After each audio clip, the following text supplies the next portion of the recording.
সবাই আমাকে চেনেন জানেন, আমি দীপক শাস্ত্রী।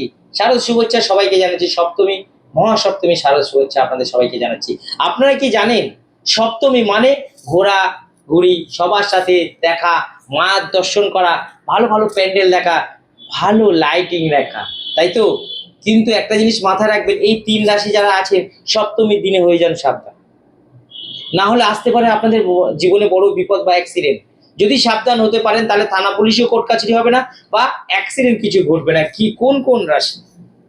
কর্কট রাশি, সিংহ রাশি, কর্কট এবং সিংহ, ভালো করে মাথায় রাখবেন, কর্কট এবং সিংহ রাশি খুব সাবধান হয়ে যান। তাছাড়া কোন রাশি খারাপ? এবার বলি বৃশ্চিক রাশি। এই 3 রাশি সপ্তমী দিনে সাবধানে থাকবেন। যদি সমস্যা পড়ে আপনি কমেন্ট বক্সে লিখুন যে স্যার কি করলে ভালো হবে। আমি তো সব এখানে বলতে পারবো না, দীপক শাস্ত্রী আপনাকে রক্ষা করবে, চ্যালেঞ্জ করে বলছি।